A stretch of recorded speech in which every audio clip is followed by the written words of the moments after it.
Too much crime, sir. They have to do something about it.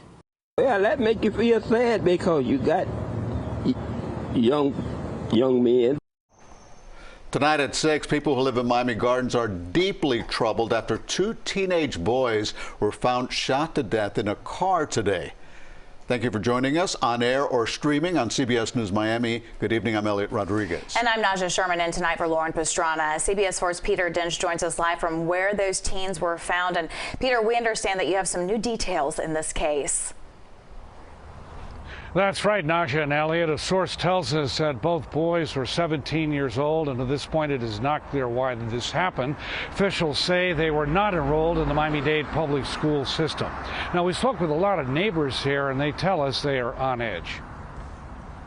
Well, that make you feel sad because you got young men, then you got young grandchildren, great-grands, and stuff like that. It's terrible. John Johnson says he is alarmed by what Miami Gardens police say they discovered just before 12:30 in the morning when they responded to a report of a suspicious car, this gray Nissan sedan. A source says they found 2 17-year-old boys who had been shot to death here at the intersection of Northwest 17th Avenue and 187th Street. Terrible, because I have grandkids too, and they live around here, so it surprised me a lot. Monica Burke has lived in this neighborhood for decades.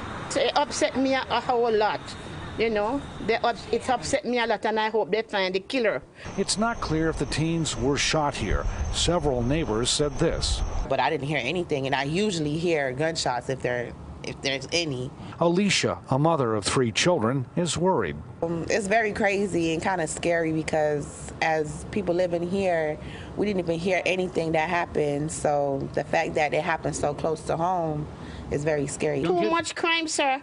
They have to do something about it. Which is exactly what activist Maurice Luton told us. My reaction to it is that we've got to make the change. We got to keep them busy. We have better do something about it.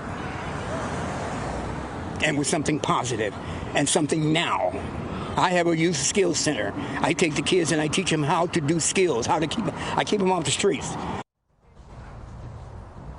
Now, a source also tells us at this point it's not clear if the 2 teens lived in this area. They have not been identified. Police so far have not released any information about a shooter or a possible getaway car. If you could help, call Miami Gardens Police or Miami-Dade Crime Stoppers at 305-471-TIPS. There is a reward of up to $5,000. We are live in Miami Gardens. Peter Dench, CBS 4 News.